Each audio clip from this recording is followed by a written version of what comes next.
Have you ever wondered if the shame that we're told to avoid might actually be a secret guide to a better life? As a lifestyle and existential coach, I have seen so many of my clients struggle with feelings of unworthiness and the damaging effects of toxic shame. What if the way we see ourselves is shaped more by false narratives than actual reality? See, my own journey has shown me that the antidote lies not in running away from shame, but learning to understand it. Hear me out. What if that nagging voice telling you that you're less than, you're unwanted, you're worthless, what if that holds more power over you than it really should? Like me, you may have internalized shame at a young age, had it reinforced by critical messages from others, and you allowed it to quietly reshape how you see yourself. Well, the result of that is a damaged sense of self, and it's rooted not in truth, but in painful lies that we have come to believe. Shame takes hold early in life. It spreads insidiously. And as we absorb and echo those toxic words of broken people around us, we become that shame. Their shaming voices shape our self-perception in place of realistic feedback, and before long, we lose sight of our innate value. Shame's nasty work is done, and now we carry the burden of guarding its harsh untruths. And left unchecked, toxic shame takes over. It redefines who we are at our core. Our unworthiness becomes an identity, a personalized verdict that we stand convicted under daily. We view the world through the lens of self-contempt rather than self-compassion.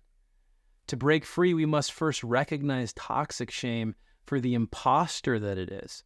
I mean, imagine waking up each morning, you're weighted down of feelings of inadequacy, of failure, of inner badness. How exhausting. And then imagine carrying that burden for weeks, for months, for years, or even decades. Many of us have. But just because shame feels real, it doesn't mean that its accusations are.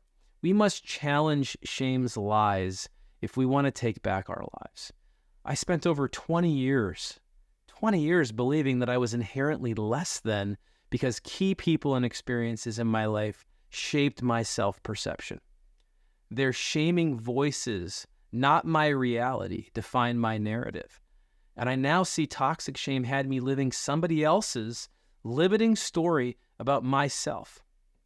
We must rewrite shame's fictional account of who we are if we want to reclaim our true identities.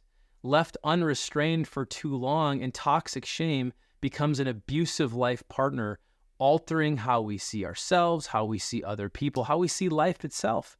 We shrink from risks. We isolate ourselves. We put up walls in relationships, and we limit our voices in rooms where we have every right to speak. If shame has you convinced that you're not worthy enough to pursue your dreams or even enjoy life, recognize that's shame. That's shame talking, not the truth. So what if overcoming shame didn't require we fight with ourselves or we fix ourselves, but simply we offered ourselves some kindness? There's emerging research on self-compassion that suggests that we can transform our relationship with shame through mindfulness, through shared humanity, and through self-kindness. We can notice shameful emotions without getting lost in them. We can recognize them as a part of the shared human experience, and we can talk to ourselves with that same gentleness that we'd offer a dear friend. So to counteract shame, we must unlearn the habit of self-criticism and start to treat ourselves with kindness instead. So the next time that you make a mistake, not if, but when you make a mistake, hear shame's cruel voice. Or when you face that disappointment, talk to yourself as you would a loved one, with gentleness, with empathy, with understanding. You may find that self-compassion has the power to soften shame's hardest edges. Or in moments of failure or despair, remember that imperfection, that suffering, it connects all of us as humans. So the next time shame leaves you feeling anxious or defective or alone, recall that what you are experiencing in that moment, it's a part of the shared human experience. It's common humanity. Take comfort, as I have, in knowing that you're not struggling alone.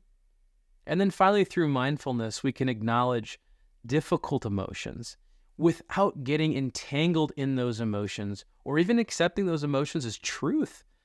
The next time you feel the familiar pangs of shame, I want you to consciously recognize the feeling without attaching a reason or without attaching a story behind it. I want you to just simply observe those same shameful feelings as passing visitors. They're not permanent residents. They're not defining who you are. They're just visiting. The journey to overcome toxic shame, it requires transforming our relationship with ourselves. We do that by practicing self-kindness, recognized our shared struggles, our common humanity, and then mindfully observing our emotions without judgment. And when we do that, we can rewrite shame's fictional account of who we are. If toxic shame has burdened you with feelings of unworthiness for far too long, I invite you to join me. Join me in moving from self-contempt to self-compassion. There's a more confident, fulfilled life that awaits when you do so. And I hope that by shining a light on shame that we've inspired you to reflect on ways it may have quietly restricted your life. Because my wish is that through our shared exploration, you reclaim your freedom to live as your true, authentic self without shame's chains holding you back.